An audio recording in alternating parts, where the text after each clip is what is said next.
Yo, we are back. You, Yo, what it do? What it do?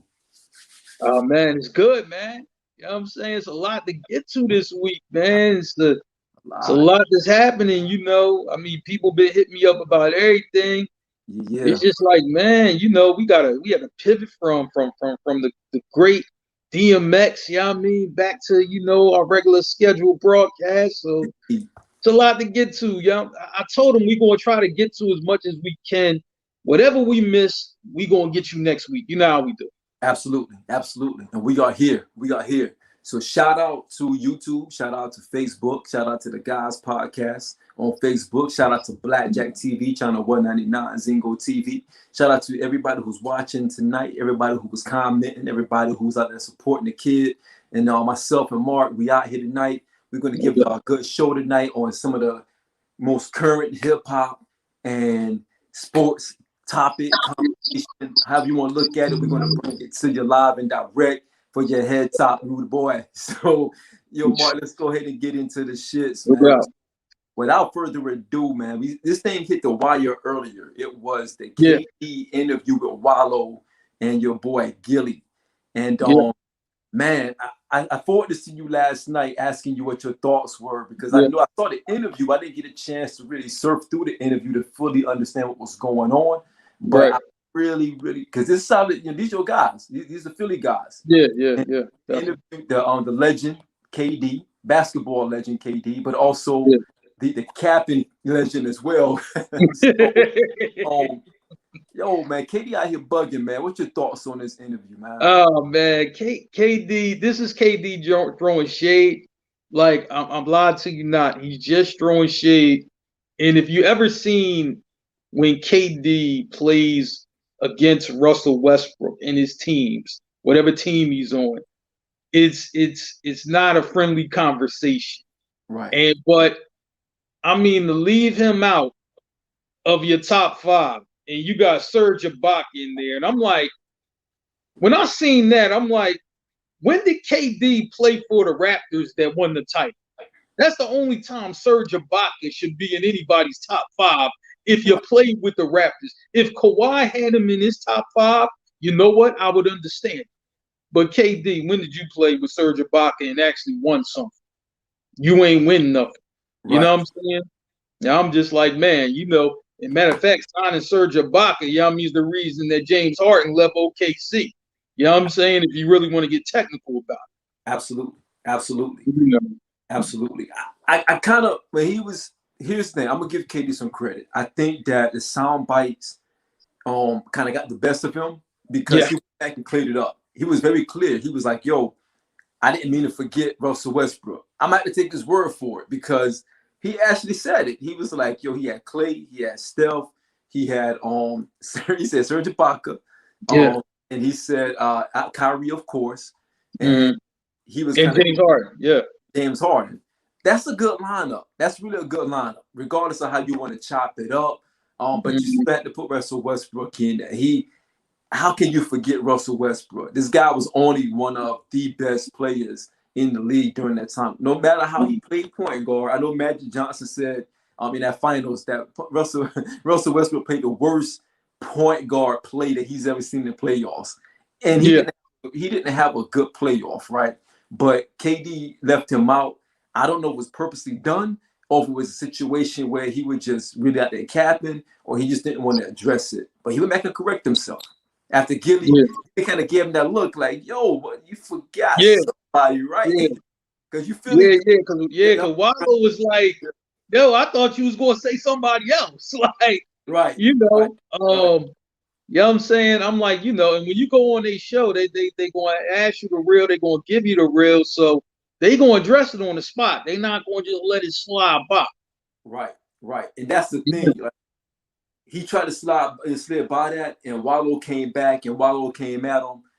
Yeah. And he shouldn't have done that. Like, I just feel like KD putting himself in these situations now where we're starting to talk more about stuff that he's doing off the court Mm-hmm. than what he's doing on the court. I mean, this Yeah. guy has the talent to be the best player in the league, hands Yeah. down. The league where LeBron is still reigning, right? And Mm-hmm. he has an opportunity to be the man. but he's Yeah. being recognized more so for off the court stuff as opposed to his gameplay. And now he just got injured again. He just injured his thigh. Hopefully, it's not Yeah. something serious. But now we got a situation where the guy might be out again. So, Yeah. I mean, if you were KD's advisor, if you was in his circle, what would you tell him as an OG? Man, I'm gonna say like this. KD, and somebody sent me this meme. I don't know how true it is. They said KD has more tweets than points he's scored in the league. Damn. More tweets than points he's scored in the league. That's insane.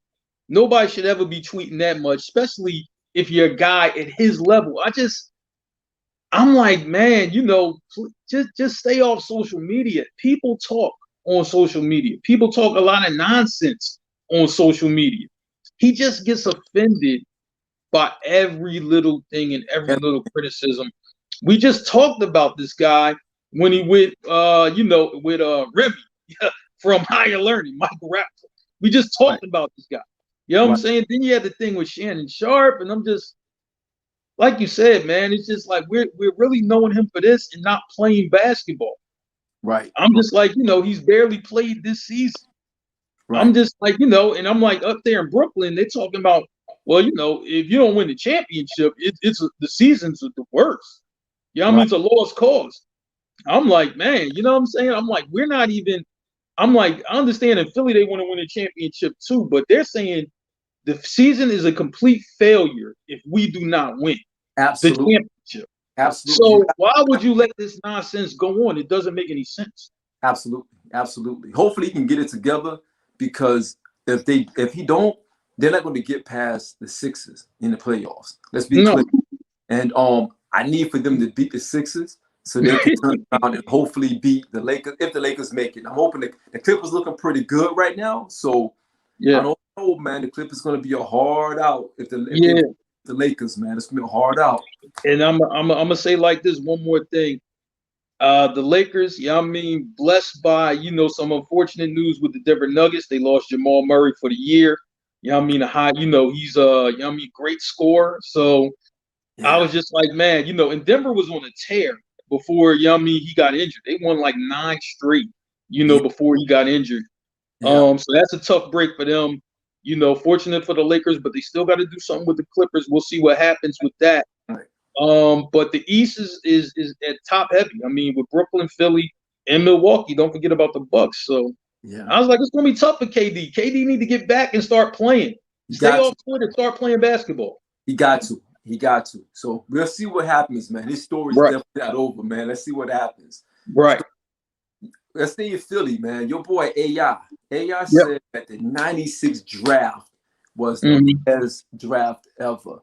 And I had to think about that, man. I found this on, remember this on I think this was right before the draft. Yeah, this is Slam magazine. That came out before the draft. I remember this. I had this magazine actually. Yeah. I was like, yo, these guys. This was in college. To me, college basketball was at its best during this time. Oh yeah. Because remember when Ray and Kerry Kittles used to go at it in Villanova, Connecticut.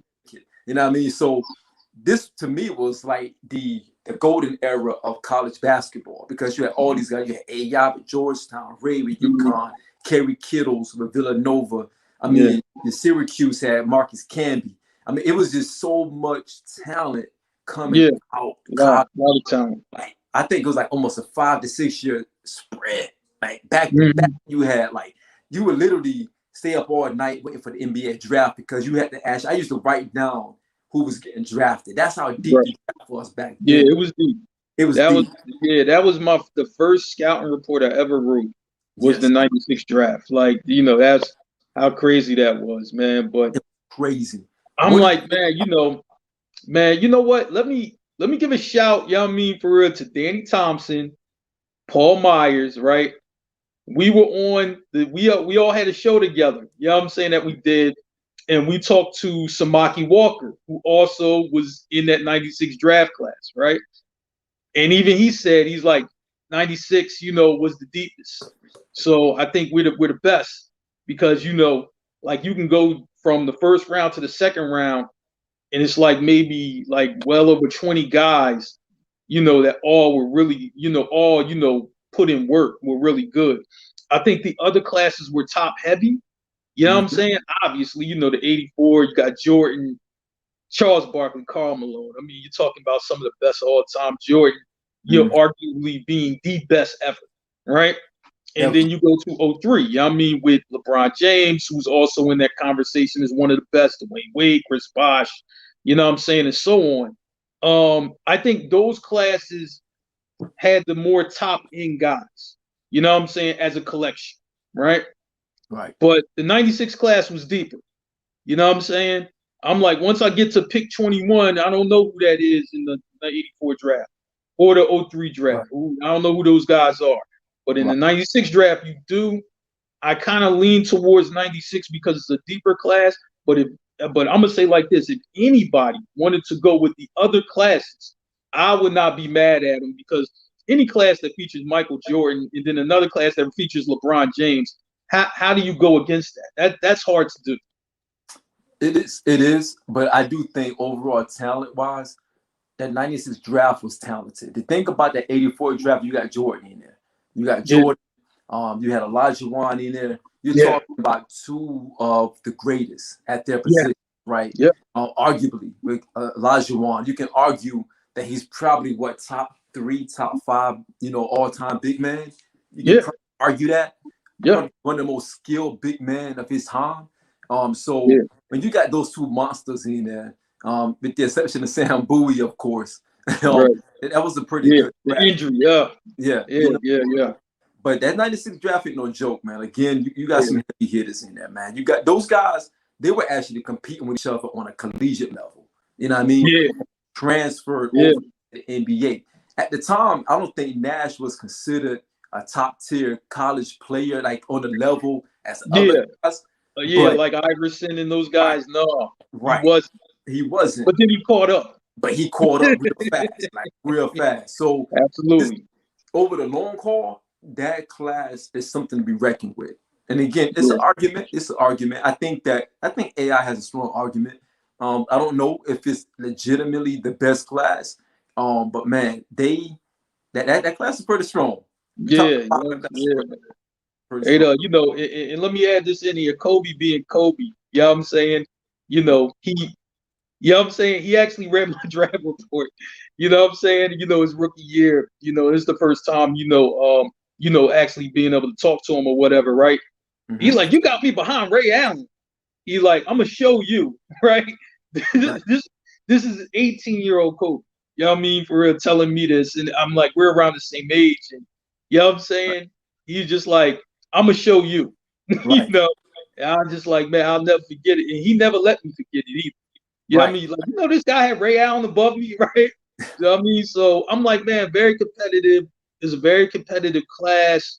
I think I give it to 96 just because they were a little bit deeper, than the other two classes. That's just me. The only thing about that class, man, was the fact that they not a lot of championships amongst the group. I agree. Not a lot of success, not a lot of like high-end success. You got Kobe, of course. You got AI never won a title. You know what I mean? No. Ray got a couple of titles, but Steve Nash never won one. Steve Nash really never won. Yeah, so I don't think he won any. They were individually talented guys. Yeah. I don't know if they were elevation guys. You know what I mean? You take someone like Jordan, who was an elevation guy. You get Jordan to Chicago, the culture change. You know what I mean? You get Olajuwon, the culture change. You know what I mean? So, I think wasn't Clyde Drexler was in that draft, was he? That 84. I mean, was he 84? I'm not sure if he was 84. Maybe 83, because he came out right before Olajuwon when they was in Houston. Yeah. So, that class, man, it just I look at NBA like this.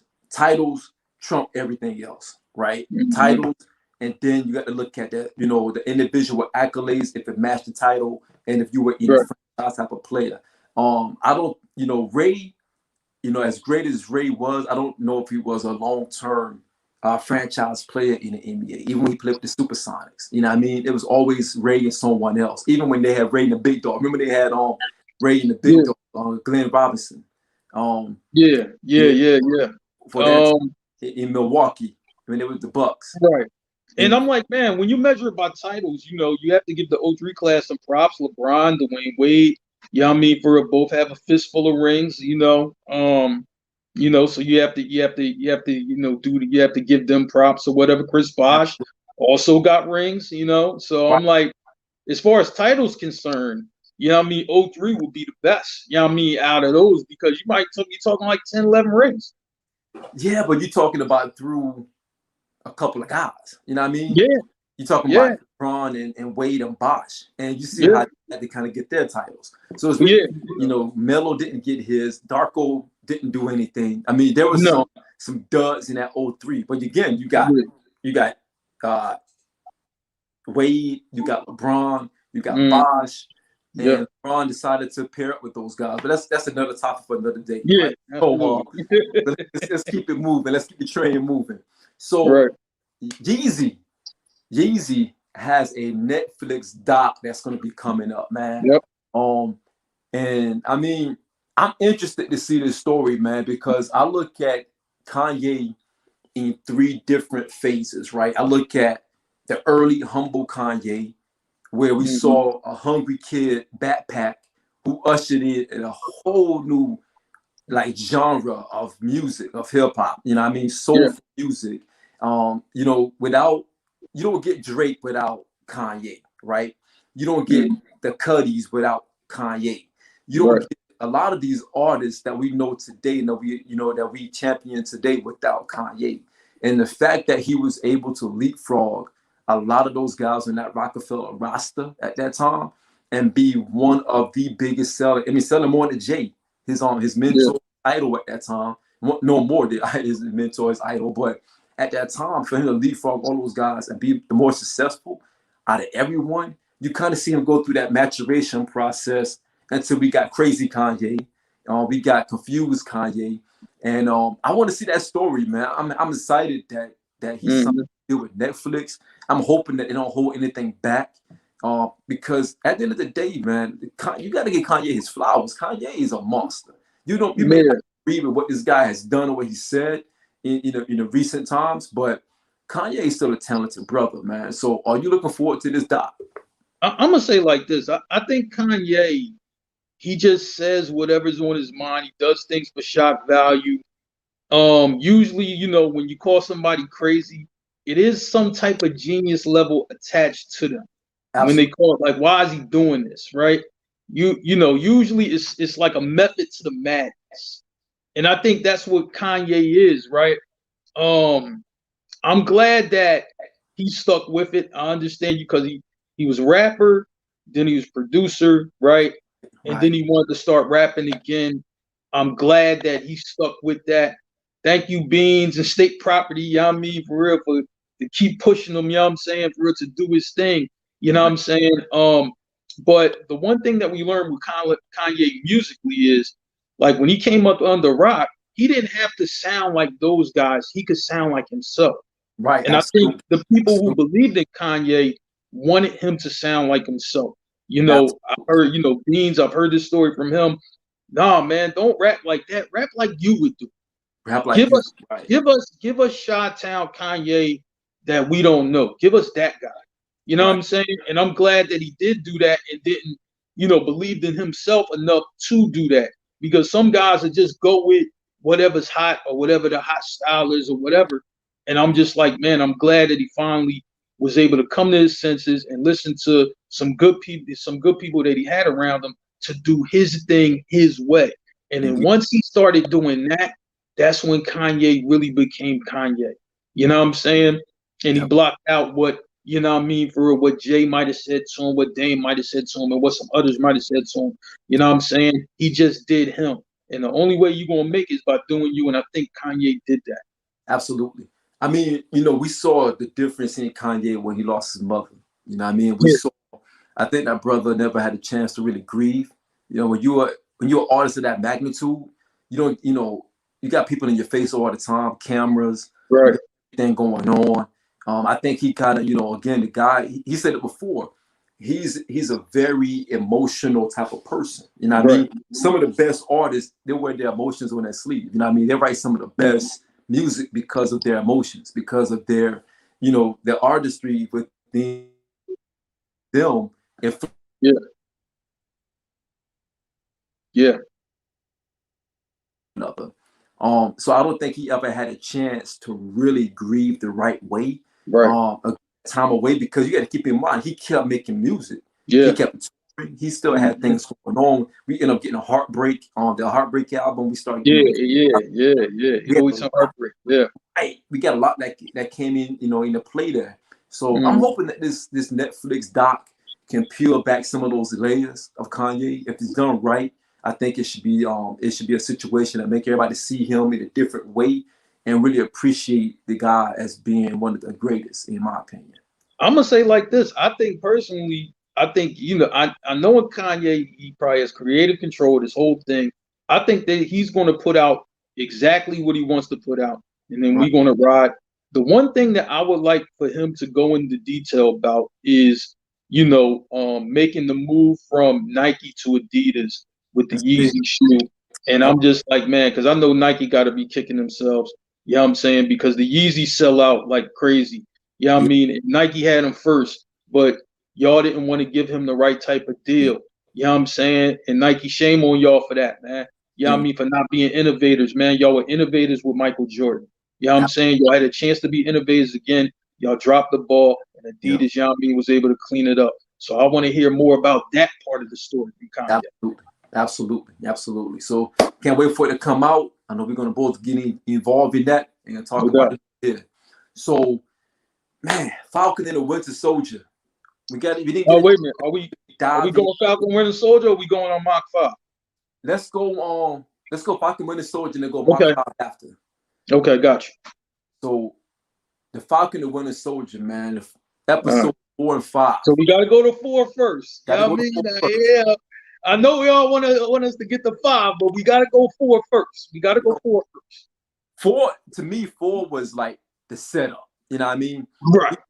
Like the biggest thing for me for episode 4 was the fact that, you know, old boy got beat up by the Dora Milaje. You know what I mean? The Yeah. new Captain America got beat up by the Dora Milaje and realized that he needed some help. So his crazy, he took he took the serum just to kind of get Yeah. his Yeah. The fight. super serum. Yeah, the Yeah. serum. Yeah. My biggest takeaway from the episode 4, the way I say set up, was it made you, it kind of, Marvel was tackling this thing from a different area, right? And they said before the show came out, they said they were going to start going into different areas where people had to respect what they were doing. And episode 4 was a great setup to episode 5.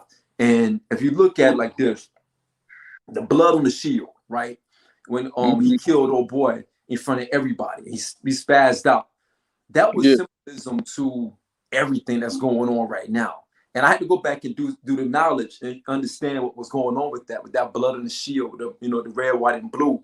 It was just one of those things where that's what's going on right now. There's a lot of blood stains on America because of what's happening out there. Police brutality. We're doing this 2021 and we're still dealing with racism. And that part about it is we're dealing with placism as well. You know what I mean?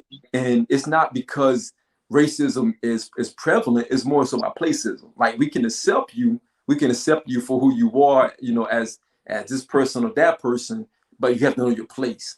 And I felt like that's kind of what that episode 4 meant for me, where it was more about, look, you're going to get this shield because you fit the look. We want you to look this way, and we want America to follow behind what you are. We don't want those other guys to get it because they don't look like America, right? They don't look at the perfect piece. And I thought it was a great setup for season 5. But before I get into that, what was your thoughts on on episode 4? Oh, man, I would say like this, man. I think you hit it on the head when it's placism, and I don't think it's just placism for people of color. I think it's placism for the hierarchy. You know what I'm saying? Where you have, for the aristocrats, that are billionaires and trillionaires or whatever, and then Absolutely. you have the common folk. You know what I'm saying? Which is, most of us. You know what I'm saying? So I think the thing, that really got me is the thing that got me first is when, Captain America had to avenge his friend's death, right? And I'm just like, you know what? if anybody was in that position at that split second moment, they might have reacted the same exact way. You know what I'm saying? That's how real that was. Because I'm like, this was your best friend. You know what I mean? And this is the person, you know what I mean, responsible. You know what I'm saying? And you got the shield. Right. Yo, I get it. Like, I understand it. Right? But one thing that I take away from is that when he had to go in front of, you know what I'm saying, for his superiors, and he was like, you made me. Right. You made me this way. Right. You know what I'm saying? Right. Like, you know, you're going to blame me for that and strip everything from me, and you made me? You know what I'm saying? And that was really the hierarchy letting them know, like, listen, you know what I mean? Yo, you stay in your place and do what you told. If you go outside, color outside these lines, you're done. You're done. You know what I'm saying? And that's cold because he believed in everything that they told him. And then you look how they do him. And I mean, this happens in real life in this country. You know what I'm saying? Let you make one mistake. You know what I mean? And it can be smaller than that. Trust me, you're done. Not, oh, you know, yo, accept this little demotion. No, you're just done. You're done. That's it. Right. That's cold, but that's what happens. You know, it happens real life. And that part kind of hit me because that was the beginning of episode 5. And anyone who knows, you know, I served, retired from the Marine Corps, and when he was saying that, it resonated with me because I'm like, yeah, like, when he said, you made me, like, this is, you trained me, you got me, like, this is what you wanted from me, and I responded based on my training. And I thought about that over and over because I'm like, man, I kind of felt some empathy for him at that time because that's really what it was. Like, he honestly put himself in a situation where he responded based on the way he was trained. You know, he saw his guy got killed and he went after the killer and he allowed his emotion to take over, and he had the strength and the power to be able to subdue the killer, but he also took it a step further.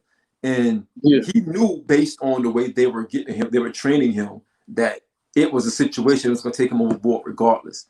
And that's why he was rejected by the fact that because it's on camera, now you're going to make an example out of me because it's on camera. Like, you put the shield in my hand. You gave me this power, and now you want to chastise me, or you want to hold me accountable when you created the person I am.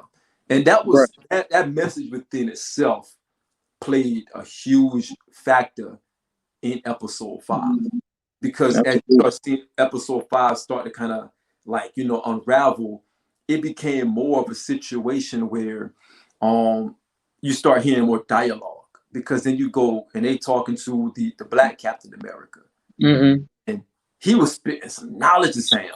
Was he? Man, I was in that mode like this right here, like, I'm sitting here questioning even my time in the military. You know what I mean? For Marvel to go that route, I was like, yo, salute to these guys, for the writers, because that's dicey. Even today, Marvel, like, even today, dude, he called Captain. He said he called Captain America the blue-eye white hope. You know what I mean? It's like, yo, you running behind the blue-eye white hope, carrying that shield like it's a badge of honor. Like, you know, no black man that has respect for himself will carry that shield. Yo, when he said that, I was like, yo, it put you in a mindset like, damn, that was pretty deep, because he was saying how they kept him a secret. He was a super as well.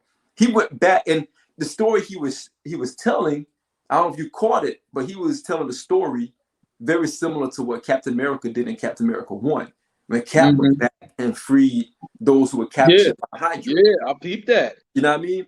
He was telling the same story. He said, yo, I went back and got my guys, and when I came back, I was ridiculed. But when Cap came back, Cap was champion. You know what I mean? Yeah. So it was one of those things. Yeah.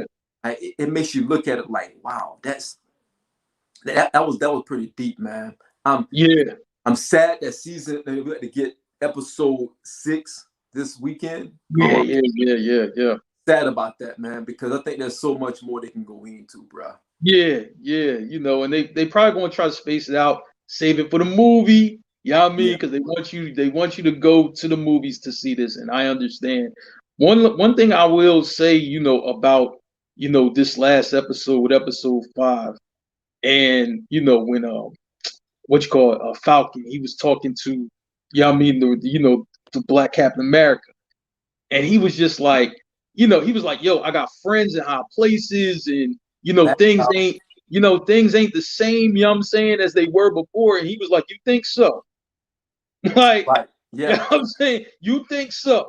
Right. Like, yo, listen, Yeah. I understand what you're saying, but I'm not buying it. Not buying it. Because Yeah. he's just like, yo, things ain't changed as much as you think. Right. Right. You know what I'm saying? And I'm telling you, Mark, when he was saying that, I was like, man, it made you think for a minute, like, yo, he's talking about history. Like, Yeah. don't get it twisted. Just because we had a black president, that things Yeah. change. You know what I mean? That was the greatest trick America played on us, right? Yeah. He was like, oh, nothing changed. You still out here struggling. You know what I'm saying? Like, America falling behind the blue-eyed, the Captain America white hope. And I was the same thing as him. You know what I mean? Mm-hmm. It was one of those things where it makes you look at it from a viewpoint where you have to acknowledge that at some point. We have to acknowledge at some point, because that was a very pivotal conversation that I think Sam character had to hear, because he's so conflicted. Because in his mind, he was like, yo, Cap was never like that.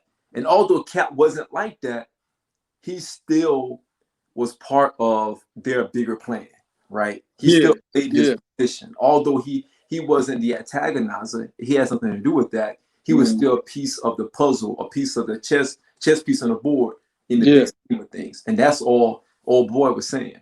Man, and one more thing, man. I like when Bucky had the conversation with Sam at the end, and he was just like, I didn't know how much pressure, it will put you under to wear the shield. I just want you to take the shield just for my, just for me personally, you know what I'm saying? Because, we cool, and I think basically, I think you would do a good job with it. I didn't know the other part, the racial components of it. I thought that was very important too, you know what I mean, for Bucky to understand that, you know what I'm saying? And that he understood it at the end. And he was just like, because he didn't like Sam for that for a long time, you know what I mean? But then when he understood it, he was just like, all right, it makes sense. I'm sorry for even coming at you that way. Absolutely. You know what I'm saying? Absolutely. That was cool, man. That was cool to see. Absolutely. I can't wait to episode 6, man. I hope it's going to be a banger. It's going to come out. So let's get ready for it. Let's get ready for it. So, let's go and get into our Mach 5. Oh, yeah. Oh, yeah. You know what I'm saying? We call it the Mach 5 because we faster. You know what I'm saying? Yo, shout to that franchise, though. We going to see you on June 26th. That's all I'm going to say about that. Yeah. Yeah. If you know, you know. So, right. So the first one we got, man, Jake Paul, man. Jake Paul like he knocking people out, man. Yo. I'm gonna say like this. You know what I'm hearing, right? Half the people are just like, all right, cool. The other half of people was like, this is staged. He was just like, yo, because they seen the bull Ben Askren change, right? My brother was championing this narrative the whole time, right? He was like, yo, I seen the bull train. He gets in the fight, and then all of a sudden he don't know how to fight. Come on, man. He got paid off. You can't tell me anything different. I didn't watch too much boxing to know when somebody's taking a dive, and he took a dive, right? Yeah. So he think, he's like, yo, he like the jig is up. This is about to fall apart right here, right? I'm gonna say like this. To me, I was just like, I looked at it from this approach. I've seen guys who play well in practice and don't do it in the game. You know what I'm saying? Me being a Sixers fan, obviously, when the lights aren't on and ain't no TVs around, Ben Simmons can make shots from anywhere on the court. When the game happens, whole different story. You know what I'm saying? Yep. Markelle Fultz, who used to play for the Sixers, right? Couldn't shoot a lick. You know what I'm saying? You know, but in practice he make everything. But when the game happened, all of a sudden, he can't do it. Right. So can't do it. That's the only possible excuse that I have. But I'm gonna say like this: Jake Paul, if he wants to keep this up, you're gonna have to fight somebody that's actually credible. Because if you don't, you know what I mean, then you might as well go back to just doing your YouTube thing. I'm not gonna believe it, and I don't even believe it now. But I'm gonna try to give you the benefit of the doubt because I know guys who don't perform well under the lights. Right. You know what I'm saying? We've all seen it happen, but I'm just not buying it. And he mollywopped Ben with that one hit. And I've seen Ben take some hits, man, and bounce back.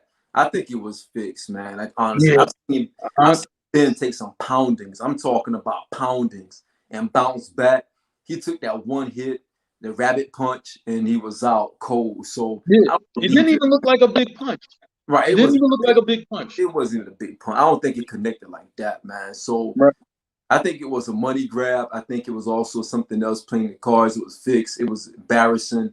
I'm not supporting that, man. So get him up out of here. Yeah, definitely. On to another fight. Yo, so Aaron Donald, man. Oh, goodness. Aaron Donald, the beast Aaron Donald. Man. Why was somebody in their right mind want to mess with this guy?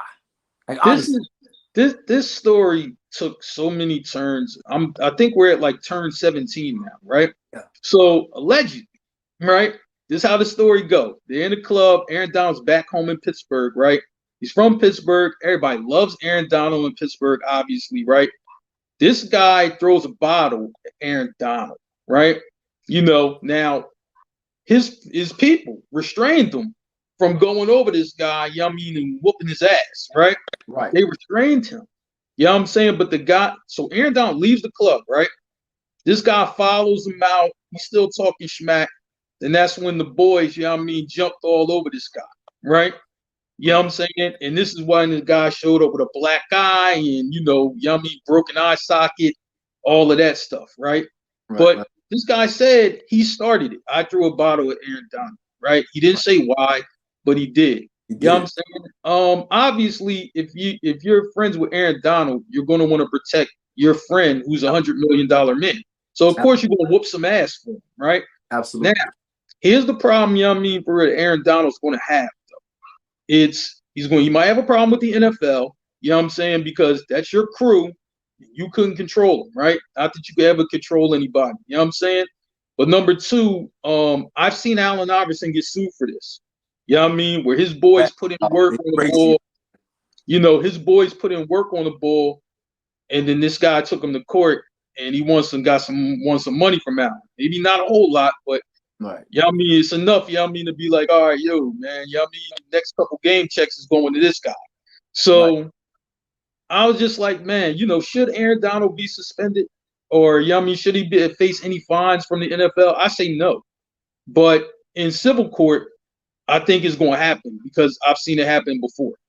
Yeah, I can see that, man. It's a sad situation. Like, again, these young boys out here, they don't have any respect at all.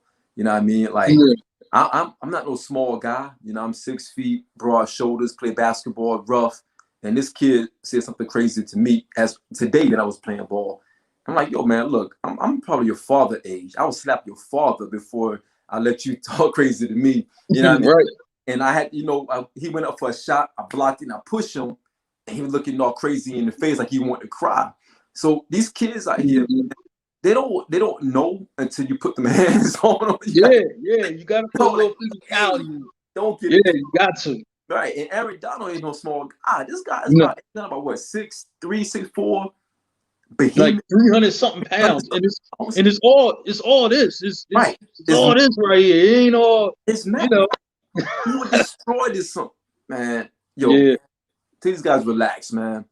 Yeah. So the other one we want to get into, the remake of House Party and Wonder Years. I'm not a Wonder Years fan. Was a big House Party fan. 1 and 2 were the ones that actually was my best ones. Part 3 was but part 1 and part 2 was legit. And your boy LeBron and his team, they're trying to remake all of this. Um, Oh boy, LeBron.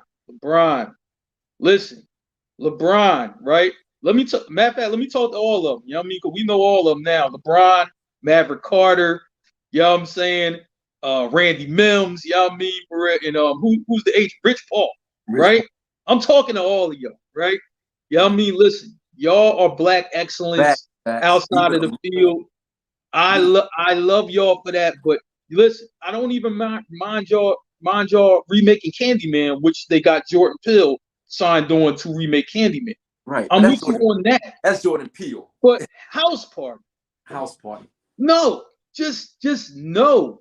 Right. No. Relax. You do not first thing, House Party is a classic. I mean, it really is a classic. You do not remake House Party. You know what I'm saying? You can't even set the scenes up like that.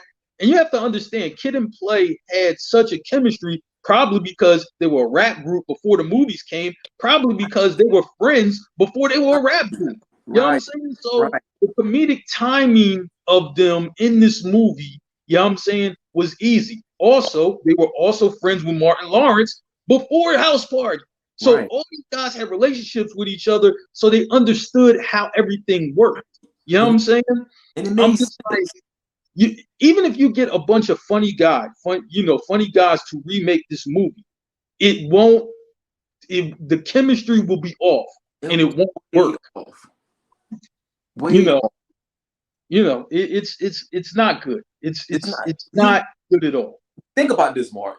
House Party came out, what, 89, 90 or something like that? Yeah, very early. Listen, 2021, no one doing a house party. I mean, unless you're in DC, that's different. Yeah. I think they do house parties in DC. But look, I saw the characters that they had, the actors that they have that's going to be playing it. Some no-name actors, no one who has anything under their resume. We don't want to see that. Kid and Play, they weren't true actors then, but they really played off of each other. Martin Lawrence was not the Martin Lawrence that we know today, but he did a phenomenal job. It just, House Party to me was our classic. It was one of our cult classics. Like you had, if you watch House Party, you watched it for the style. You watched it for. I never could dance. I still, to this day, I can't dance. I have no groove. But you cannot tell me and my homeboy was not trying to do the Kid and Play dance from House Party. Absolutely, we got a chance. I mean, I had the 8-ball jacket. Remember in part 2 the Kid had the ball outfit. Yo, I had the 8-ball jacket. I told my mom to finally let me get in that because she was like, "You ain't getting that. That's for drug dealers." I'm like, yo, that's for drug dealers. I think every black kid growing up, you know what I mean, in the 90s, heard that speech from their mom. That's for drug dealers. Everything for drug dealers. Just like, man, okay. Right. You know? I finally talked to into getting me the 8-ball jacket. All because of House Party. House Party was legendary. You cannot touch that. Don't touch House Party. Let it be what it is. Wonder Years, you can have Wonder Years. Have fun. I don't care. Have Wonder Years. Matter of fact, who was in Wonder Years? But you know what? Here's the thing. Here's the thing with Wonder Years that I like. Fred Savage, right? Fred Savage, right. Who was the star of that show, is the executive producer on this new remake with Lee Daniels. Lee Daniels is the guy who did Empire, right? Gave you 6 seasons of that. He gave you like 4 seasons of that show, Star or whatever. So, you know, and he did The Help and, you know, a couple other movies, right? So I'm like, he has some skin in the game. You know what I'm saying? You got the star of the show to come and help remake this one. You know what I'm saying? That makes sense. House Party, y'all just saying, oh, we seen the movie. I'm like, well, is Martin Lawrence a part of the creative team? Is Kid and Play a part of the creative team? I didn't hear nothing about that. Right. So Campbell. No. Right. Yeah. Just just leave it alone. Like, again, have Wonder Years. I was never Wonder Year fan. I was more than Miami Vice. So y'all can Me too. I mean, I wanted to know how they were moving those kilos, man. But that's neither here nor there. Have Wonder Years and have fun with it. So another one, man, that's really hitting the airwaves right now, a lot of buzz around it, is the return of Black Ink. So I'm far behind on Black Ink. So we asked Tina. Where is our special guest / co-host? You know what I mean? For anytime she feels like Tina B. Where Tina? Get in here. The only thing I'm gonna say before Tina comes on is the dude Caesar, yeah, I mean, is trying to open a tattoo shop in Philly. He's been trying for a little while now. You know, Philly, you know, is a union town, so they're giving them some mess to go around. But hopefully, he gets that shop open in Philly because I know Philly, would embrace it and definitely, they would definitely do business with him. You know, that's the only thing I can say. Boom. I'm already behind Mark, but we got Tina on. So Tina, tell us about Black Ink. You saw the first episode. Is it worth us getting back into it? You Wait a minute. Okay, I'm here. So right. Okay. I'm always for the original. Yeah. That's where it all started. I feel like, I mean, I kind of fell in love with Chicago, but at the end of the day, you still gotta love the original Black Ink. So that's where I'm at. I'm gonna watch it. When you invested in something like that, you can't really stop. You can't really stop watching. Like, yeah. Okay. Yeah, I understand that. Yeah, so and C's is doing big moves, and then he took an L too because he lost 1/13. Yeah. So, I heard about that's that. where it originally all started. It's a lot of memories, a lot of drama, a lot of love. It's a lot of stuff that started there. That was day one. So that's gonna be interesting to watch because that's crushing. Even the viewers, we grew up watching, 1/13, and now that's gonna get shut down. So it's like, I mean, I hope in the future. I'll be real busy. I hope in the future that that he can buy the building. Right. And he could get it back. You know what I'm saying? So that's where I'm at. You had a call center? Yeah, I'm busy. Yeah, you know what I'm saying? I'll be busy. You taking a day for a call center? I want to see Sky, but she's off the show for now. Hopefully she'll make a surprise appearance to come back because she really dealt with a hard time with her sons. Right. I'm tired of Donna. I hope that clip where she said she don't want a tattoo no more, she really just get off the show. I'm cool with Walt. I actually did a photo shoot with him. He's a photographer, so I had to do someone's makeup for the shoot. So that was cool in Harlem a couple years ago. Hopefully we can do that again. But yeah, I'm excited. I'm excited for New York. I'm excited for. I just watched their reunions. All three: Compton, New York, and Chicago. They got a lot of drama. Are they going to go? Tina? Are they going to go to another city next? Is that on the horizons at some point? Well, I heard for Chicago, Ryan's talking about opening up another shop. So now he's gonna, do what C's is doing. So we'll see how that goes. He's trying to do all 50 states. That's his goal. He's been talking about it, and that's where he's at. That's all I know right now. But yeah, I'm excited for it to come back on. Good deal. Okay. I can't wait. Chicago was pretty decent. Ryan is crazy. I thought Chicago was getting some traction, and then it kind of fell off a little bit. When he pulled that stunt with was it Ford?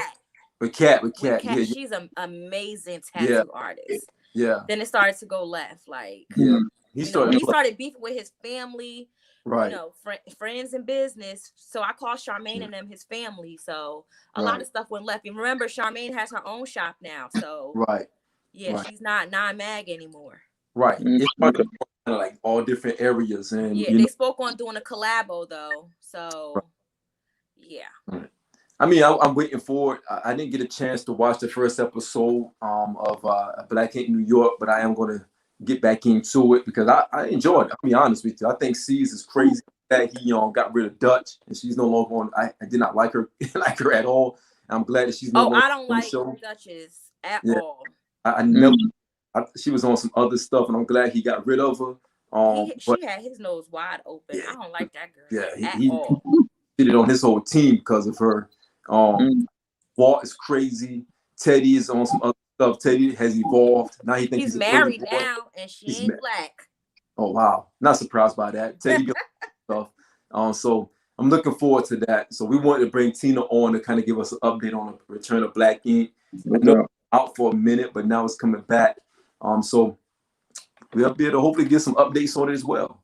So Appreciate you, Tina. You can go back to your call center and tell Kevin we say peace. All right, man. So the last one we got in our Mach 5, man, will be the battle that's coming up tomorrow night. Yeah. Battle. Red and Meth. Yeah. Man, I'm semi excited for this one, but there's a part of me that is like, I don't know. I don't know, man. Like, are you ready for this one? I'm with it because, I mean, the chemistry between them is great. I still watch How High today. Like, when the movie comes on, I still watch. Right? Mm-hmm. They did really good records together. Obviously, they did great records on their own. You know, I want to see, just what they're going to pull out the bag. But one thing I will say is it's going to be a lot of fun because those are two funny guys. Like, I'm saying, like, even Meth, when he plays, Davis McClain on Power, still has comedic timing, even with a serious character. Right. He's still funny. Like, right. You know what I'm saying? So I think it's going to be a lot of fun. I honestly, and seriously, Mervin Stacks, if you're watching, I'm off at 8:00. Y'all show tomorrow. You know what I'm saying? I'm off at 8. I mean, for real, Ed, shout out to the boy Ed who came on last week there. Please be on, because I'm off at 8. I'm just letting you know I gotta get ready for Red Meth at 8. You know what I mean? So who you picking? Who you got? I have Redman. I have Redman. I have Redman, man. You know what I'm saying? I'm just like, man, I think, I mean, it's a tough battle, but I'm just like, man, I was like, man, I some reason I got Redman, and to me, I think you can go either way. To be honest, I wouldn't even be mad at anybody pick Method Man because I think more people are picking Meth, but I'm just like, man, I think you can go either way because I'm like, yo, I can get an easy 20 out of Red, and then I can get an easy 20 out of Meth. So, that's what I say. Here's the thing: when Meth go into that Wu bag, Red got to deal with it. You got to deal with it, man. Like when you go into that Wu bag, Meth got so many memorable verses with Wu-Tang, period, and you're gonna have to deal with that. I mean, you're gonna have to deal with, even some of his hooks. He can go into his hook bag. You're gonna have to deal with that, and I don't think Red will be able to deal with all of that. If they do this, I hope they don't turn this into like, hey, this is a friendly thing. We're gonna bounce off of each other. Because it's all friendly now, man. It ain't never. It's not a battle anymore. Versus ain't a versus like it used to be. I want to see these guys go at each other's throats, man. Like, yo, I want Red to drop. Red bet not drop on that joint with him and Christina Aguilera. You know what I mean? He bet not drop that remix because that's when I'm turning it off. You know what I mean? But if Meth come back with some of these, if he go into that Wu bag, he can go into any bag from Wu, and Red gonna have to deal with it. So we'll see. We may go live in the chat and everything tomorrow night to see how everybody's feeling about it. But I can't wait for it, man. I can't wait for it. Well, shoot, I need Stacks to be in there. Stacks blaze up, homie. Man, Stacks blazing up right now, probably. Stacks blaze up every day is 420. Pre-game. He's pre-gaming. Right. Every day is 420 for Stacks. Right. Stacks is 420 every day. He told me that last week. I said, Stacks, it's not 420 yet. He says 420 in my household. So, shout out to Stacks, though. Yeah, man. So, I agree, man. Shout out to Stacks. And that's a great question. Tayson had a question just now. Can you put that question back up real quick? Tayson had a question. Where do we rank Red and Meth? If I can see that question one more time. Yeah, it was like where we rank Red and Meth as a duo. Yeah, I won't consider them as a legit duo, to be quite honest, because they only got 2 albums together. They just collaborate with one another a lot. I would not consider them a legitimate duo because Redman is not really a member of Wu, and Meth is not a member of Def Squad. So I think that it's one of those situations where, oh, no doubt. Yeah, absolutely, Bobby. We need that. Make it happen, Bobby. Make it happen. Yeah, no doubt. So I don't think. Here's the thing. I don't think that they're considered a duo, so I would not put them in that category. I'll put them as, just collaborators. They collaborate a lot. Absolutely. They only got 2 albums together. And to be quite honest, if I'm keeping a band, Blackout 1 and Blackout 2 is not the Rocket to Vulture. It's not like it's a classic album. I'll be honest with you. I'm sorry. I don't think Blackout 1 or Blackout 2 was classic albums. I think they were solid solid outputs for them, but I don't think they were classic material. So Mark, we're at that part. We're at the halfway mark. We're about to get into the main topic. But before then, we also got our weekly Man Sit Your Ass Down. Oh, boy. So, and this could have went a number of ways, by the way. You know what I'm saying? Before we actually got to our guest of honor, like it could have went to other people. It could have went to other people really, really quickly, right? But we decided to give it to Kid Cudi, right? Cudi, Kid Cudi. Cudi decided to pay homage to Kurt Cobain. Now, here's the thing, right? I don't care about him wearing the dress. I get what he was doing. I get the whole paying homage and paying respect to the late, great Kurt Cobain from Nirvana. Anyone who knows music, Kurt Cobain was ahead of his time. Nirvana, who ahead of that time. They spoke to a generation of people who dealt with a lot of mental, issues, right? A lot of mental things. And if you listen to Nirvana music, they really hit that part. You know what I mean? I spoke to people who really suffered mentally, right? And they just had good music, period. But anyone who knows their history, Kurt Cobain did a show when he wore that same dress that Kid Cudi decided to. And there's nothing wrong with this. The reason why we're giving him the Sit Your Ass Down award is because what he did afterward. So I don't know, Mark, if you know this or not, but he actually used a guy named Virgil Abloh. Virgil Abloh, he's a designer. The reason why I know Virgil Abloh is because he designed some Jordans. He designed the Off-Whites. He did the Off-White 5s this year and the Off-White, I think the 4s this year as well, or last year rather. And I couldn't get my hand on them. But they were going. Did he do the Off-Whites for Drake or? No. He just did. All right. The Off-White J's. I didn't have them. I couldn't get my hands on them. They were a tough cop. But the only reason people caught them because they were Off-White and they had his signature to the bottom, said Virgil Abloh. Virgil, I think he's African. I'm thinking. Right. Okay. He's one who actually did the collaboration on the dress. Again, I don't care he wore the dress. I don't care he wore the dress. But he came after the fact and was like, yo, get ready to do a clothing line. And this is on the heels of him saying he paying homage to Kurt Cobain, right? Yeah, that's uncalled for.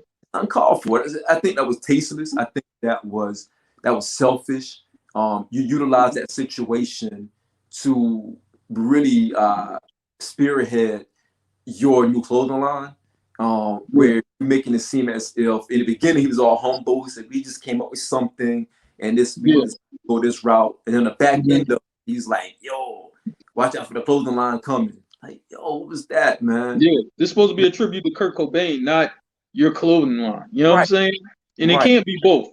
So don't give me that. Oh, he was trying to do both. No, you can't do both. If you're paying homage and doing a tribute to somebody that you consider a legend, you leave it at that. You don't try to sell your merch or watch out for this clothing line or whatever I'm doing. No, you don't do that. No, absolutely. And because of that, we decided to give him the Man Sit Your Ass Down award because Cudi, sit your ass down. Sit your ass down. With his background, with the clout that he already has, he didn't have to do this, man. No, not at all. Sit your ass down. So, Mark, let's go ahead and get into the main topic, man. Let's get to the main course. So, hip hop, I think it was allhiphop.com did the top 50 album covers of all time. And we decided to, Mark, before I get into that, I read something where Usher, we could have given Usher the Sit Your Ass Down award because Usher was in the club in the Usher bucks. You know what? He cleaned it up though because he said, he paid all the dancers real money. You know what I'm saying? And he was throwing these Usher bucks around or whatever, and he got a project that he's working on. But when he cleaned it up and said, yeah, I paid, the dancers real money, I paid the staff and took care of them, I'm like, okay, you're off the award. You were solely on it at first. But when I heard that story, I'm like, okay, he's off it. Still Usher, that was still corny though. Sorry. That was still corny. That was corny. Usher Bucks. So yeah, let's go ahead and get back into it, man. So we decided to do our personal top 5 albums. Right. And anyone out there watching, we want to get your comments because we want y'all to tell us if you agree or disagree with our album covers of all time. And know what album covers that you would consider to be your greatest of all time. So I want to start with you, Marc. Your number 5 album cover. We're gonna go back and forth here, right? Okay. So your number 5 album cover was Shawn. Yeah. It was Godfather Buried Alive. Yep. So I'm curious, man. When you threw this one at me, I was like, okay, what is this one?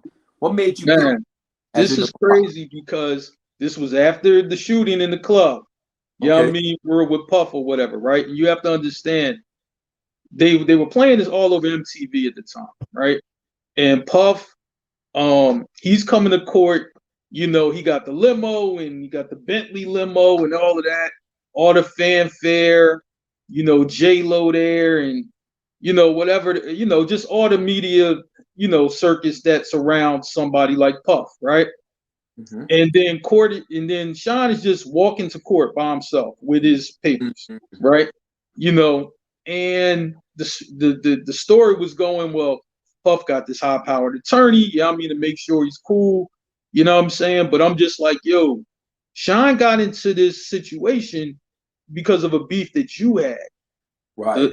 I ain't saying that you're going to do time for him, anything like that, but at least, for he could have like a better lawyer or a better representation. And right.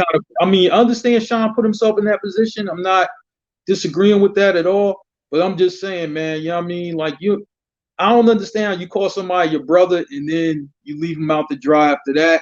You know what I'm saying? But that's happened in bad boy history. No disrespect, Puff. But I thought that was real, man. Just him just going to court by himself with them papers. And I'm like, man, you go to any courthouse in the whole country, you will see guys walking into court facing serious charges, and they walking by themselves. No fanfare, no high-powered lawyers, nothing like that, man. Right. You know what I'm saying? And then the aftermath of it, it was some light at the end of the tunnel because he was able to sign a multi-million-dollar deal to do that particular album. And that was unheard of, that a guy gets a multi-million-dollar deal in jail. He was the first one to get that type of level deal while he's in jail. You know what I'm saying? So that has, I felt that one. I felt it. Okay. So my number 5 was on one that I think our boy Stacks will appreciate, and that was The Blueprint. I looked at The Blueprint as my number 5 greatest hip hop album cover of all time. And the reason why I felt like this album cover was one of the best is because I remember when it came out and Jay was sitting on the table smoking a cigar and Boss Move. Like it was definitely Boss. It was Boss. This is a Boss Move album cover. And the fact this album, to me, I still say this is the greatest album that Jay has ever put out. I thought that Blueprint was better than Reasonable Doubt. I thought it was his best collection of work, honestly, in one album. And it was his flawless album. Even Ola Ovito has a place on that album, right? But that album cover, man, to me, the way Jay was such a boss at that time, the Takeover had came out. He brought Michael Jackson on a Summer Jam. Jay was just in a zone, man. He was just in a zone, really killing it, right? And he would just sitting there chilling, like he's on a table, like, yo, no one is touching me right now. I got my Stogie, I got Takeover out there. I'm good. Like no one is touching me. So I love this album cover. I always wanted to reenact this album cover for myself and just blow it up and put it in my office. You know what I mean? But Queens get the money. We don't do that. So I'm not going to do it. I love this album cover. Yeah, no doubt, man. Yeah. So Marc, your number 4 So your number 4, man, was it was an interesting one. It was an interesting one, man. When you sent this to me, I was like, yo, that's a little different. So the 4th one was Ice-T Power. Oh yeah. You know what I mean? This, like, I'm trying to tell you, man. You know what I'm saying? I'm like, yo, you know, this is you know, put it like this, right? We Mervin Stack Show does Snowfall. We talk about Snowfall. This is like that time, right? You know what I'm saying? You know, Ice-T was really a pimp before he was a rapper. You know what I'm saying? And Darlene, you know what I mean, on the left there, you know what I mean, holding the 8 gauge is just gangsta as hell. You know what I'm saying? But this is how that really went. You know what I mean? For Darlene, you know, seriously. You know what I mean? People, like, I know boys who had, you know what I mean, for her, you know, her poster on their wall. Like, you know what I'm saying? And I'm like, man, her, you know what I mean, holding the long gun. I was like, yo, you know what I'm saying? I'm like, man, that's crazy. You know what I'm saying? You know what I mean? This is one of my favorite album covers right here, because Ice-T is just letting you know I'm that bull. You know what I mean? And I got the girl holding the long gun, my man, you know what I mean, for right there, probably got something behind them. I ain't to be fucked with. Like, you know what I'm saying? I mean, this is player right here. This is 80s player right here. This is 80s player right here. Absolutely. Classic album, by the way. Honestly, that's a real pimp album right there. Yeah. Very underrated pimp album. Yeah. So that's a strong number 4. My number 4 was I saw Stax. I know that was Stax in there saying I was drunk for picking the J album. But I had to pick that to set this up the right way as well. So my number 4 album was Stillmatic. So I thought that Stillmatic was. Let me see that album cover, because I think I know which. Yeah, that one. Okay. I thought this was the perfect album cover during this time, because again, like I told you earlier, Blueprint came out. Blueprint was like the Cobra Clutch. You put Nas and the Queens and everybody in the Cobra Clutch, because you had Mobb Deep reeling, rest in peace Prodigy, and you had Takeover out there. Everybody thought that Nas was done, and you know, I thought he was done. So you want to drop, and keep in mind, all of Nas' album covers before this one was showing him a picture of him and the hood behind him, right? You got the baby pic, you got the Esco pic, then you got the I Am pic when he was the Pharaoh, then you had the Diamonds pic, we had the hoodie on. This is the first pic that he had outside of that anthology of his albums where he was just in a velour suit, right? Chain out, slick. And if you know your history, this is very paying homage to Slick Rick. You know, the Tales of Slick Rick, because you look at the Tales of Slick Rick album cover, Slick Rick was kind of on the stoop like this, you know what I mean? Yeah. And you see the ghetto bird right there, the pigeon right there on his side, you know what I mean? So this whole album cover to me was relative during that time. You got the city in the backdrop, you get the clouds, you know, in the sky, letting you know a storm is coming. Dark clouds. Right, dark clouds in the back, like a storm is coming. You got the velour suit, and Marc, this is 2001, so I know you had a velour suit. You know what I mean? Man, I'm gonna say like this. You know what I like about this album cover is that I always considered Nas a b-boy. Like, you know what I'm saying? That's just how you seen him, just b-boy in the street, on the scene. You know what I'm saying? Like, I always likened him to that. You know what I'm saying? You know, so it's always good to see Nas when he's in his element, and I think this album cover kind of depicted that very well. That this is Nas, this is who he is, and seriously, I like this album cover because it kind of depicts really who I think he is. Right, absolutely. And you know what happened with this album? Ether came, Jay scrambled the story, everything. So we know what's up with that, right? Right. So your third one was one that we paid homage to actually last week as well. Yeah. And your third one was, and it's funny because our homeboy Nate hit us up on a text message yesterday and said, yo, somebody gotta have this one. Someone gotta have Flesh My Flesh on their list. You got to understand, this is Nate's number one. Like, Yeah. you know what I'm saying, without question. I thought this was at the time, this was crazy, because I'm like, it looks like DMX is coming straight out of a horror movie. Like, that's what it looks like. He's covered in blood. I'm just like, man, this was iconic right here, man. You know what I'm saying? Just, you know, the way he is, and it's like, look, man, I got the blood on me and everything like that. Like, yo, I'm just ready for whatever's coming. That's just how it hit me, man. I'm just like, this was major, man. This was major. I'm like, anybody who has this at number one, I understand completely. You know what I'm saying? I you know, I'm like, yeah, if people tell me, Mark, this is my number one right here, I understand completely, man. Absolutely. It kind of speaks for itself, to be honest. It does. It speaks volumes. Absolutely. Mm-hmm. So my number three, I would be remiss not to post my number three, because of course today is the actual 27th year anniversary of my number three. So I'll be remiss if I don't talk about Illmatic as one of my favorite album covers of all time. Again, this is the album cover when it first came out. I remember my cousin Petey. He's from Yonkers actually, and he was like, yo, man, I don't think you understand. Like, this album is going to be crazy. He said the album cover speaks so much to all of us. And I never understood that until later on, because again, during this time, I was so heavy into Wu-Tang. Everything else to me was like solids, you know what I mean? Like white, you know what I mean? But the fact that he dropped this album cover, and the reason why I feel this album cover is so pivotal is because that bit off of Nas shit.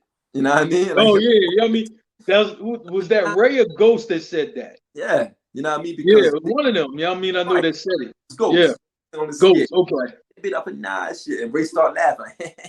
You know, in the background, and that's what happened. Right. Big came out and he dropped his album cover. He had the baby on the front. You know, later on down the years, you know, Lil Wayne had his baby picture on the front of his album. Mm-hmm. So other artists was using baby pics and the kid pics on the front of their album. But this is where it started. You know what I mean? It started with this album, Illmatic. And you got Nas the Kid, you know, with Queensbridge in the backdrop. And the album reflected everything about this album cover. Every song in that album speaks directly to the grit of what this album cover was all about. You know what I mean? Nothing flashy, nothing, you know, electricity popping out at you. It was more so about the kid talking through the projects for us to hear and understand what's going on in the projects through his lens. And to me, this is one of the dopest album covers of all time. Yeah. So your number two was another interesting one, man. You threw this one at me. I was like, damn, Mark, that was a good one. And you came back with Graduation for Yeezy. I mean, this is this is personal for me, because you have to understand, like, my nephew, who is now a rapper, right? Mm-hmm. He's an artist before a rapper. He actually draws and everything like that. And he drew this album cover. This is his favorite rap album of all time, right? And he drew this, you know, or whatever. And I'm just like, I always said, listen, nephew, you know what I mean? Even if you get a chance to become a big rap star, right?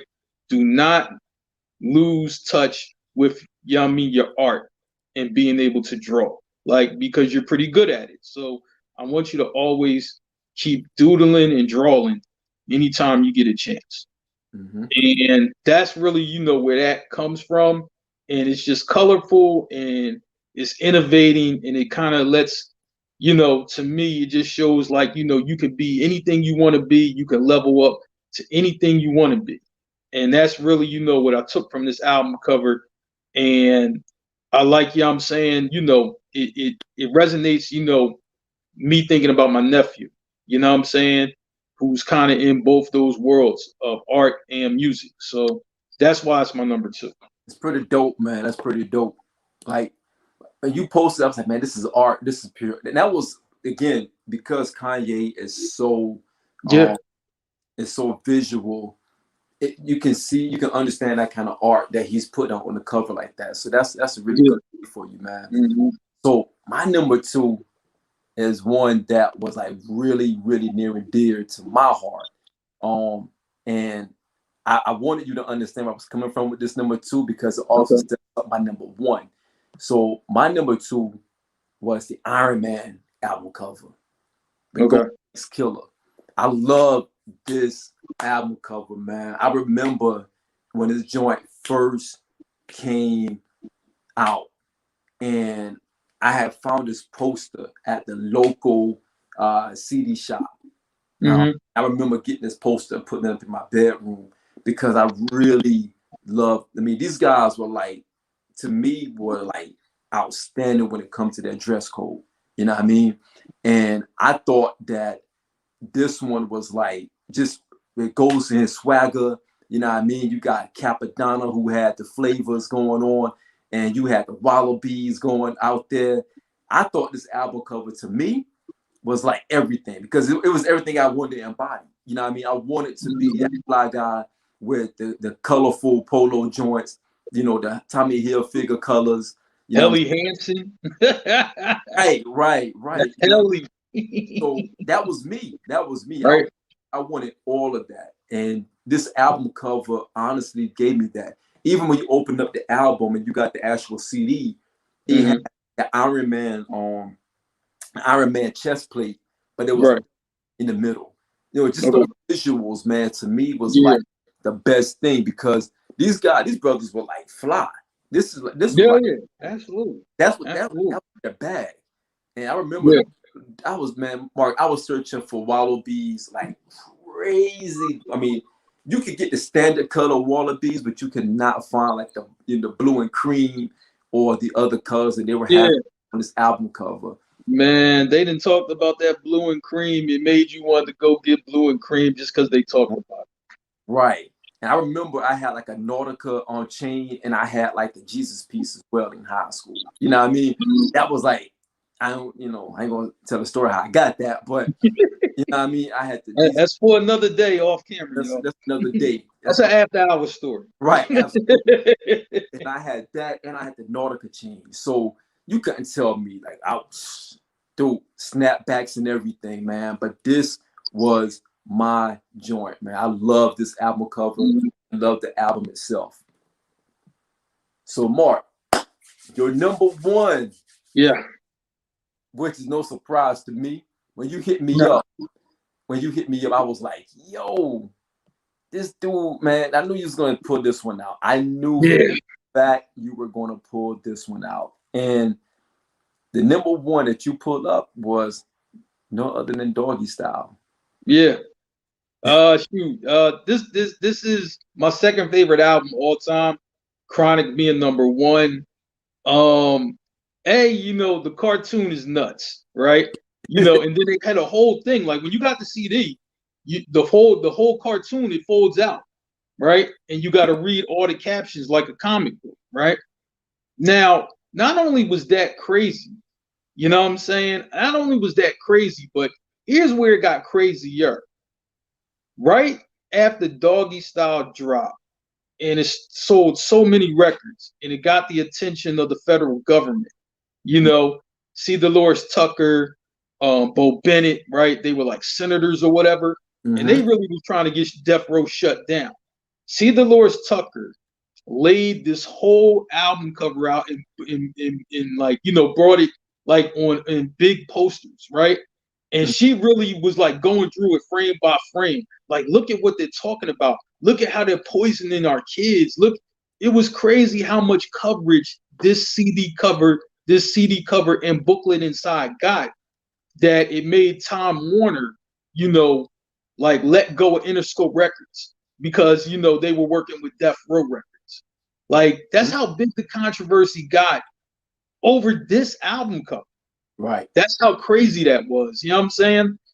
And Death Row was like, look, all publicity is good publicity, but I'm surprised it got all the way up to that high of the federal government, to talk about this particular record.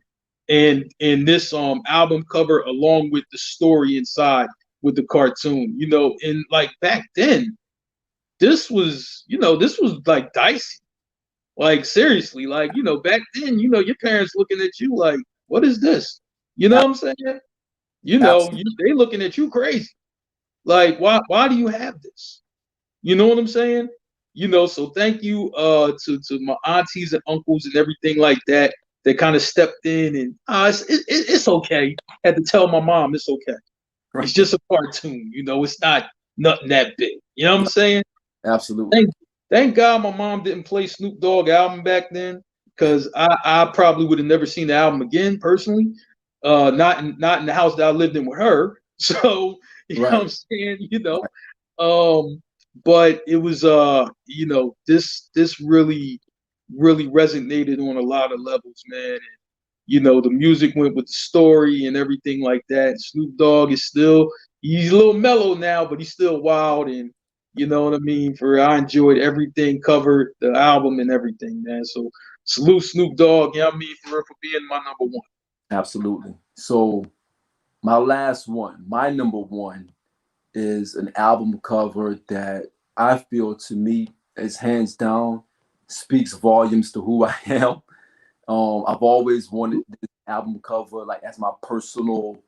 I wanted to do this picture of my daughter for this album cover, and it is no other than the On the Bill for Cuban Links album cover. Like, I wanted to reenact this album cover with me and my daughter, where I'm behind her doing a Ghostface joint.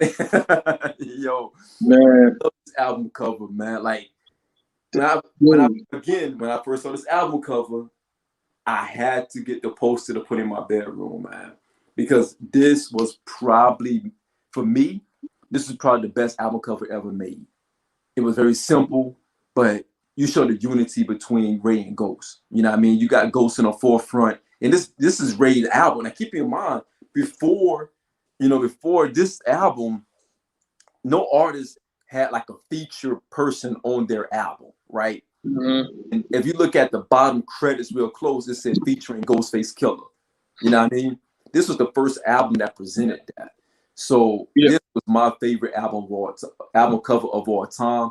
I repeat, I will reenact this album cover with my daughter, and it will get blown up and put in the office. Can we get, yeah, I mean, for, you know, your daughter in the Versace? It's probably a Versace, yeah, I mean, that Raekwon got on, and yo, yeah, I mean, can we get something like that? That'd be love right there. There is no other way to do it. If you can't do that, then you can't do it at all, right? Right. Absolutely. Yo, so man, that was a good one, man. Let's go ahead and get ready to close this thing out. Let's do our quick salute segment.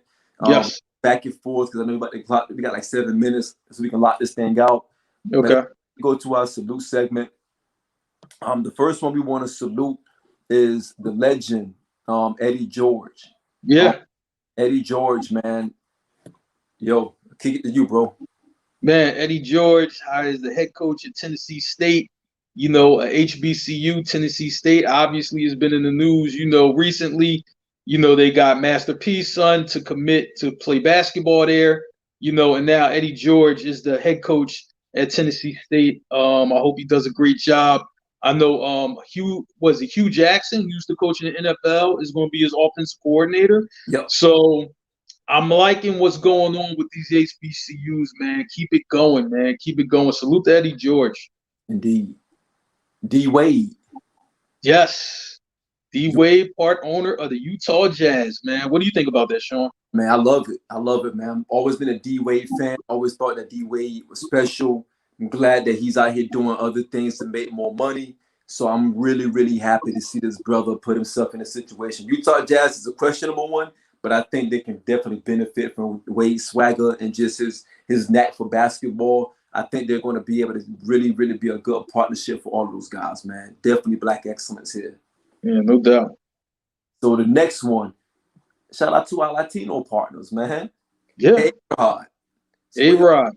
This one, man. A-Rod being with the Minnesota Timberwolves, man. Yeah. Yeah. You know, I think A-Rod will take over, I think, next year, you know, as the principal he'll be in control of all operations. I think by next season. I think I read next season or the season after, but I think it's next season. So this is really good for him to get involved. Hopefully, they can bring something back to the Wolves. The Wolves were, a pretty good team. With KG and Stephon Marbury, Sam Cassell, Latrell Sprewell, and those guys. So you want to see them, get back to being a winner. Maybe win a championship, down the road if they get some of the right pieces and can keep Karl Anthony Towns there, obviously. But you want to see it happen. I think this is good, man. A-Rod's been a player, in baseball for a long time. He's won a title with the Yankees. He's been a good player a lot of years. So hopefully he can bring some of that championship swagger over to the Wolves. Indeed. So I'm gonna stay with you, man. What do you think about this one? This is so great, man. Michael Jordan presenting Kobe Bryant, and I think if Kobe was still here, I think it would have went the exact same way Michael Jordan would have presented him, because I think Kobe is the little brother to Mike, and Mike has said this, and everybody always wanted them to be adversaries. You know what I'm saying? Because Kobe mirrored his game, and they wanted them to be adversaries, and it wasn't like that. This is really truly big brother and little brother. Absolutely. And they're very competitive. They act kind of alike. They kind of carry themselves the same way. You just love this story, and I think Michael Jordan's going to do a great job in presenting them and telling probably some more stories that we haven't heard, of the two. So I can't wait for this Hall of Fame induction. I'm waiting to see it.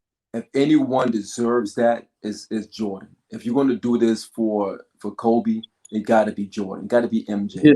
This is right. This feels right. This is how it's supposed to be.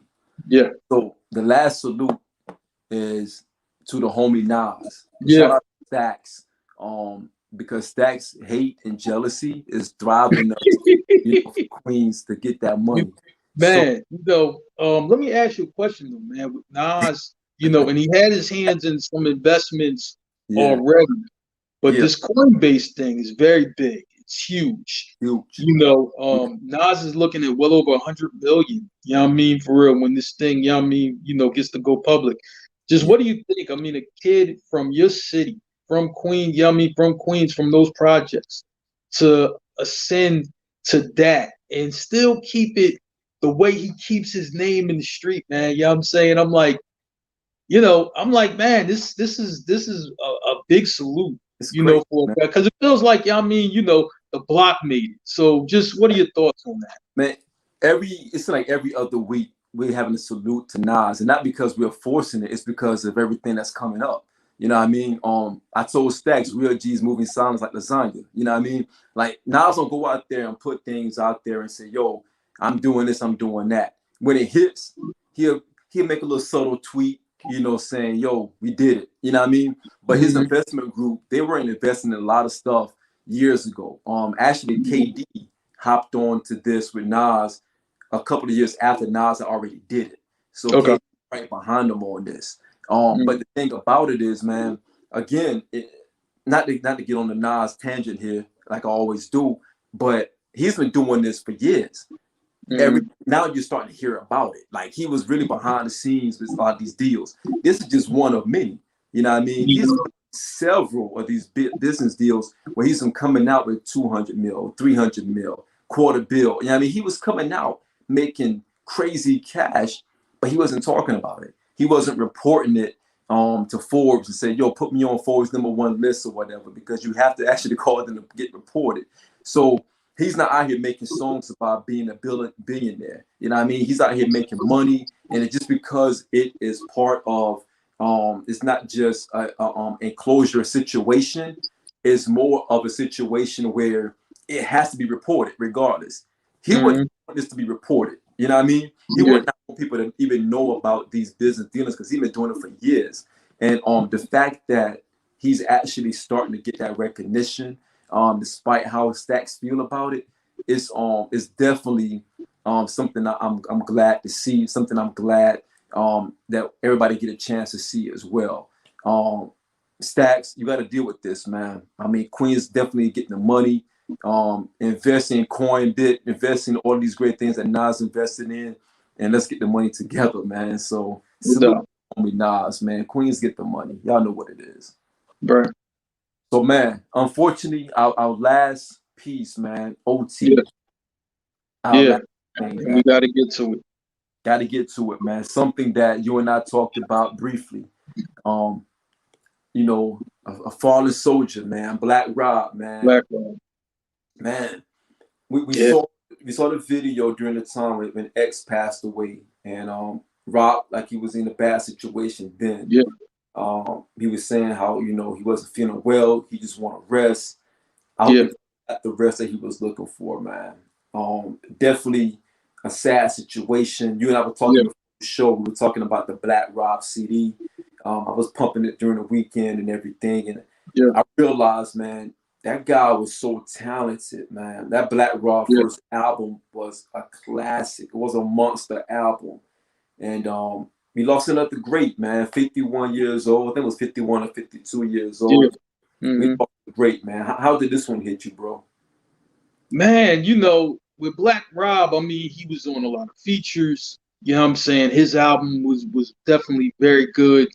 But I'm gonna tell you, you know what's crazy though, man?